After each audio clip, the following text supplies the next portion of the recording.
Howdy everyone, welcome to quarter 2, week 1.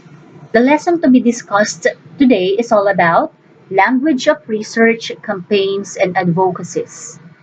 As a grade 10 student, you are being engaged in content and learning experiences that can help you gain deeper understanding of matters that will help you deal with real world problems and solutions.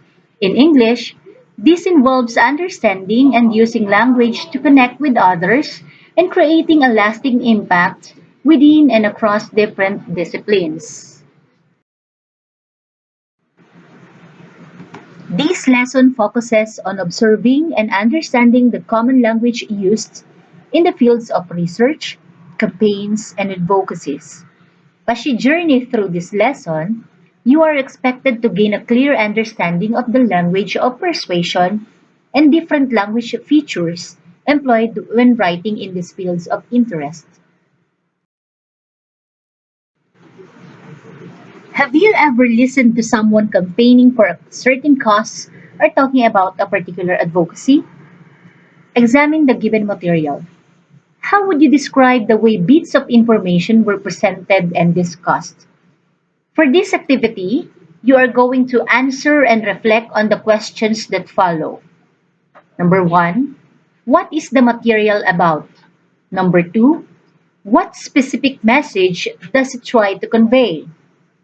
Do you feel compelled to care or act after reading its contents? Why or why not?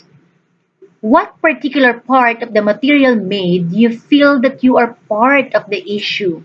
And lastly, when and where do you usually encounter materials like the one you have just examined? You're going to answer this on a yellow sheet of paper. Language plays an essential role in our lives. More than just serving as a way for us to communicate with one another, language also enables us to inform, entertain, influence, and persuade others. This is usually the case when we engage in various fields of interest, like doing research work, campaigning for a specific cause, and supporting an advocacy. While the said fields differ at some extent, one common aspect that can be observed among them is the use of a common language. Research makes use of a formal, academic, and persuasive language to communicate discussions and present corresponding findings for variables studied. While language greatly matters in research, as it enables the researcher to effectively communicate valuable results to his or her target readers. On the other hand, campaign and advocacy are two closely related concepts, usually seen in the form of speeches, print-based materials, songs, video clips, and informational advertisements, among others. A campaign, usually social or political in nature, is technically defined as a planned set of activities that people carry out to attain a certain goal or objective, while a campaign speech is basically a well-planned speaking activity that aims to excite, persuade, and or motivate listeners, convincing them to adhere to the speaker's ideas. Convince, Convincing the listeners can be achieved by employing strong and emphasized persuasive language, leaving them with good and impressive points that they can remember. And advocacy refers to activities that argue, plead, support, or favor a certain cause. Various causes for advocacy usually aim to influence decision making, especially with issues involving social, political, environmental, and economic perspectives. While advocacy may be similar to campaign in some points, advocacy speeches present strong points that may either support or contradict existing policies and legal mandates on specific topics or issues. Simply put, The element of persuasion is the common factor one may observe in the language used in research, campaigns, and advocacies. While each one differs when it comes to the degree of formality and use of subject specific terminologies, how each resorts to the use of persuasion as a technique is always notable. So here are the language features or language devices employed in persuasive writing. We have 10. Number one is emotive language. This involves the use of words that evoke emotions and make people feel a certain way. Two, modal verbs. The use of words that express modality help improve the quality of persuasive writing. Three, involving the reader. This is done through the use of personal pronouns like you, your, we, our, and indicative words like together. 4. Rhetorical questions. The use of questions that sometimes state the obvious can convince the reader to agree on the points being presented.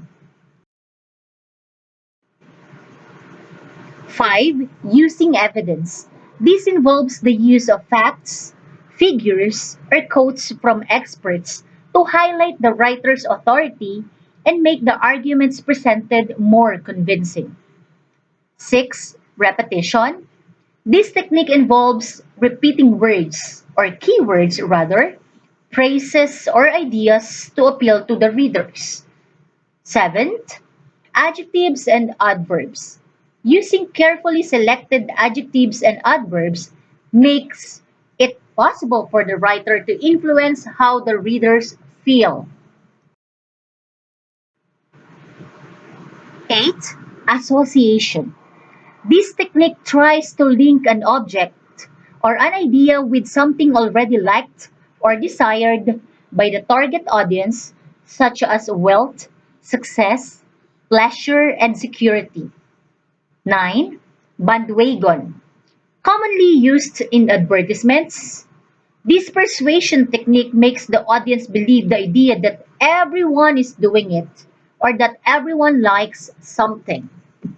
Lastly, number 10, experts. This means relying on expert advice from trusted people like doctors, scientists, and other professionals for things that the audience do not know.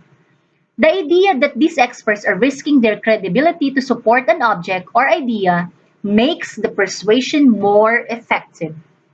But remember, these are just some of the many techniques used in persuasion. It is important to understand that different techniques work for different purposes, okay? At this point, you will be dealing with your written works number 1. Written works week 1 has 3 parts. For part A, it is a modified true or false. You're going to read the statements carefully, write true if the statement is true, otherwise write false. If the statement is incorrect, underline the incorrect word or words and replace them. Write the correction over the underlined word. Got it? Part B is a multiple choice. You are going to identify the type of persuasive technique being described, and you may choose your answers from the options provided. Part C is an open-ended questions. All you need to do is to read the essay thoroughly, then answer the questions that follow. 1. What is the editorial's main point? 2.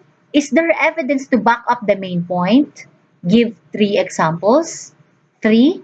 How would you describe the editorial board's argument? 4. Comment on the language and words used in the reading materials.